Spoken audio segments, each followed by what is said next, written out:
Kishindo cha wakoma kiliwakimbiza Washami. Hiyo ndio topic ya hadithi yangu ya siku ya leo. Jamaa mmoja ama kijana mmoja alikuwa na bibi na mtoto. Walikuwa wamekaa bila kupata chakula kwa muda mrefu. Kwa siku kadhaa tu hawajapata chakula. Ile tu unapata mtoto tu wanapata tu kaunga, wanakorogea mtoto uji anakunywa.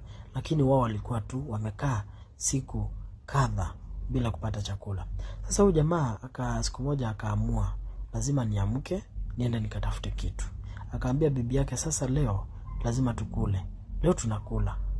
Nimechukua hii uta na hii mishale niingie kwa hii msitu. Na nikitoka pale sitakosa chakula. Bibi akamwambia sawa basi, mume wangu nakusubiri. Bwana yule akaondoka akaingia katika ile msitu. Jinsi alivyoingia tu kwa ile msitu hata hajaenda mbali akapatana na simba.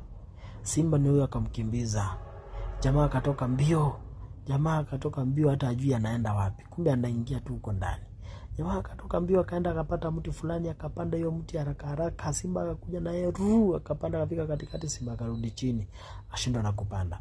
Jamaa akakaa pale juu amehema. Simba naye ako hapa chini tu anasubiria huyu jamaa. Nakwambia huyu jamaa amekaa tu pale anahema.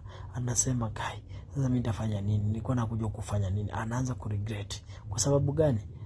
Simba na mtu bwana, hiyo ni kifo. Yaani aliona tu kifo. Na sasa amepanda juu ya mti na simba ako hapo chini. Sasa hajui atatorokea wapi. Simba akakaa pale anangoja huyu jamaa ashuke, akakaa simba mpaka akalala. After simba amelala, jamaa ni huyo sasa akaona simba amelala. Akasema sasa wakati ndio huu. Nishuke pole pole, nikanyange chini na vidole. Yaani nikanyange chini na vidole, simba asisikie amke. Alafu niende tu saa hii kama simba amelala. Jamani huyo anateremka akishuka kwa mti. Jamani huyo kuteremka akafika mahali fulani akashika branch fulani. One of the branches moja ikakatika. Akateremka na speed. Akakuja akakalia ule simba. Na simba juu ya mshtuko ni huyo simba naye akaamka mbio. Simba anakimbia. Bwana simba akakimbia akiwa amebeba huyu jamaa. Simba anakimbia juu ya kushtuka, juu alikuwa amelala. Na kitu imemwangukia tu hata hajajua ni nini. Naye jamaa pia ameshikilia simba kwa sababu pia ameshtuka. Hajui ataachilia ikuwe aje. Jamaa wenye walienda mwisho wa msitu wakatokea hivi. Kumbe wakati huo watu wa wildlife, watu wa wanyama ndio walikuwa wamekuja kuangalia wanyama wenye wako huko, washika wanyama kadhaa wapeleke porini. Lakini sasa nakwambia wenye waliona simba ametoka jamaa ako juu ameshika simba kama ngamia, kama farasi. Jamani huyo anakimbizwa, wakaanza kumpiga picha wakisema huyu ni bingwa bwana, huyu ni bingwa bwana, amebebwa na simba, kujeni muone jamaa. Akapigwa mapicha. Jamaa mmoja akaona na sasa juu ametuletea simba hapa, na kusema kweli hii simba itatoroka. Wakapiga simba ile mshale ya kuziraisha, simba kazirai. Jamaa kutoka hapo akisifiwa, naye anajipiga kifua tu anasema yes I did it. Lakini kusema kweli ile kushtuka ameshtuka haijaionekana. Wakampiga mapicha, wakamshangilia. Jamaa wengine wakaanza kumpea pesa, wakamtolea pesa, watu wakampea pesa juu ya kumsifia nini. Jamaa akapata pesa mzuri ambao aliweza kwenda nyumbani nayo na akaweza kununua na kupata chakula ya kuwasaidia kwa muda mrefu. Sasa hii hadithi inatufunza nini? Ndio maana nilianza na kishindo cha wakoma kiliwakimbiza Washami. Kwa Biblia kuna watu ambao walikuwa na ukoma, ambao hawakuwa watangamane na Washami, yani hawakuwa watangamane na watu wengine, wametengwa.